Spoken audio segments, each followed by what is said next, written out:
கர்த்தருக்குள் பிரியமானவர்களே, ஆகஸ்ட் 21 இன்றைய பனித்துளிகளின் தலைப்பானது பசியறிந்து புசித்து மகிழுங்கள்.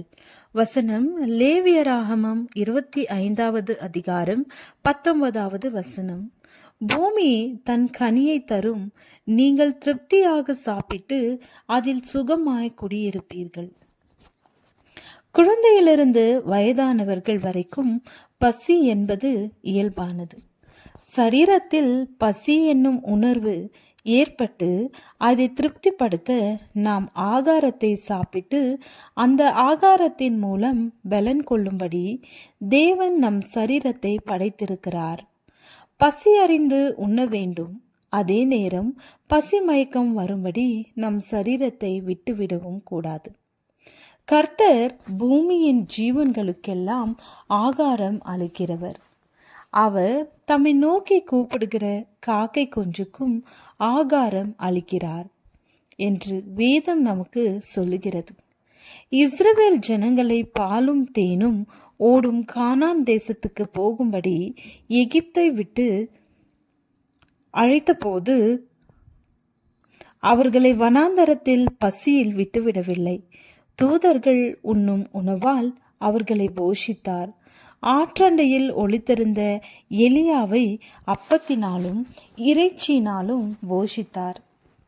தம்முடைய போதனையை கேட்டு வந்த மக்களுக்கு ஆத்ம ஆகாரத்தை மட்டுமல்ல, சரீரத்துக்கான ஆகாரத்தையும் கொடுத்து அனுப்பிவிட்டார். நம் சரீரத்தையும் ஆத்மாவையும் திருப்திப்படுத்தும் தேவன் நம் தேவன்.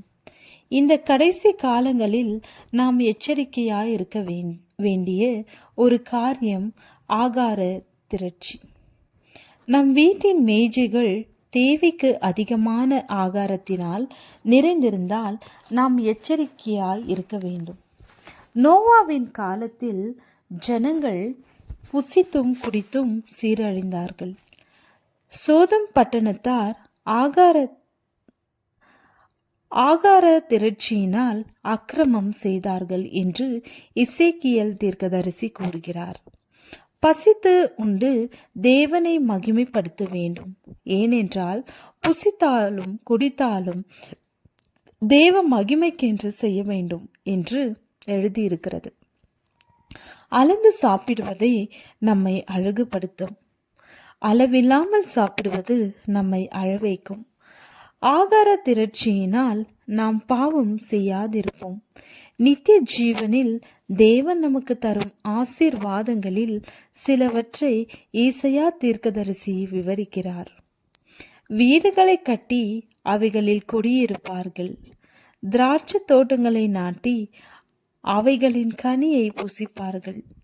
அவர்கள் கட்டுகிறதும் வேறொருவர் குடியிருக்கிறதும் அவர்கள் நாட்டுகிறதும் வேறொருவர் கனி புசிக்கிறதுமாயிருப்பதில்லை. ஏனெனில் விருட்சத்தின் நாட்களைப் போல என் ஜனத்தின் நாட்களில் இருக்கும். நான் தெரிந்து கொண்டவர்கள் தங்கள் கைகளின் கிரியைகளை நெடுநாளாய் அனுபவிப்பார்கள். பசியறிந்து புசித்து மகிழுங்கள். ஜெபம். தேவனுடைய வாயிலிருந்து புறப்படுகிற ஒவ்வொரு வார்த்தையினாலும் பிழைப்பான் என்றீர். உமக்கு நன்றி. ஆமென்.